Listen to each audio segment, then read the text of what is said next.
I may have spent the weekend enjoying things like the movies. Watched Superman, brilliant, loved it.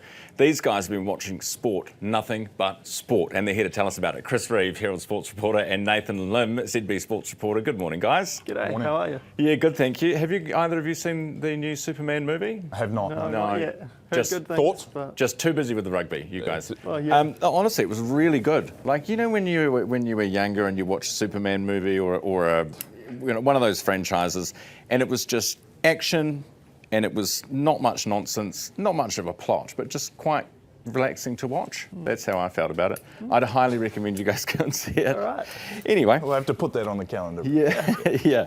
Let's start with the Warriors. It was going, well, we thought it was going one way, and then at the end, Nathan just flipped on his head. It's one of the most outrageous finishes that I've ever seen to an NRL game, because the Warriors were down and out. They should not have won that game. They didn't deserve to win that game. 3 missed field goals, a missed penalty, some terrible edge defence, and Leka Halasima just picks up the rebound of a charge down deflection, runs 40 metres, steps 6 defenders. I feel sorry for my landlords, who I share a wall with, because I was screaming at the tally. And I've seen online, everyone else was as well. Warriors fans were just going nuts. So a lot of issues to work through out of that game for all the Warriors, because they played really poorly. As I said, the edge defence was just really, really not good. But what a finish, and it's something to get excited about. The Warriors maintain that top 4 position, and heading into the last few rounds of the NRL, they're looking okay. Yeah. When we say top 4, we mean 4th in the top 4, don't we? They are but 4th. Yeah. Still top Still 4. top 4. And in the last 7 games, they've only got 2 games against current top 8 sides. So things are trending in the right direction for the Warriors. So it's all looking good at the moment. For it being a year again.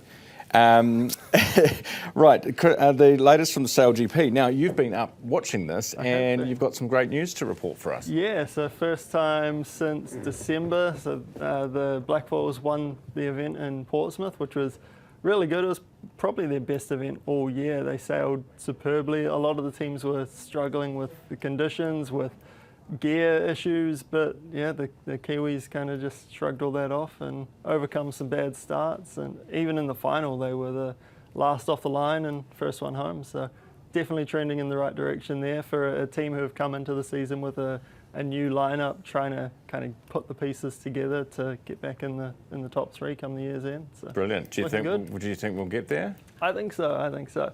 They're probably the most consistent team in the last few years, and now that everything seems to be coming together with the new group, it does feel like they are putting performances together on a more regular basis now than they were at the start of the year. Great, excellent news. Nathan, what about the netball? We had the elimination final, and the Tactics have taken that out. Yeah, so the Pulse and the Tactics battling it out in Christchurch for a spot against the Mystics in Sunday's grand final in Auckland, and the Tactics did an incredible job to win that game, because they were down by 6 in the second quarter. And what happened was they made a positional switch. Karen Berger, Silver Fern, elite player, went from wing defence to goal defence. And suddenly in the second half, the Central Pulse were really struggling to feed the ball into the circle. She made such a difference. And the turnovers started to compound. And the Tactics just ran riot in that second half. And they actually got out to a lead of 10. A couple of late 2-pointers from the Pulse sort of closed the gap a little bit. But that was one of the most dominant second halves that we've seen from the Tactics all season. And it's a really interesting grand final, because they go in against the Mystics, who they got flogged by in the last regular season round, and it's in Auckland, same place. So the question is, can they turn it around from that last performance against the Mystics? The Mystics will be heavily, heavily favoured going into that grand final. Brilliant. Now, the All Blacks, we took out the series after game 2. We finished it off with game 3. The next big question is around September the 6th, I think the date is, for South Africa All Blacks, Eden Park. We have the Argentinians, of course, before that over there, but that's the next big question, isn't it? How are you feeling after what we've seen in the last 3 games? I think it was a successful series for the All Blacks. They won it 3-0. That's the main thing, against a supposedly weak French team. And they got everyone out there that they wanted to see. Fabian Holland comes in and plays 80 minutes in 3 tests. Good things from the locking department there, and now I guess it's just a case of who's going to be available for Argentina and who are they still waiting on.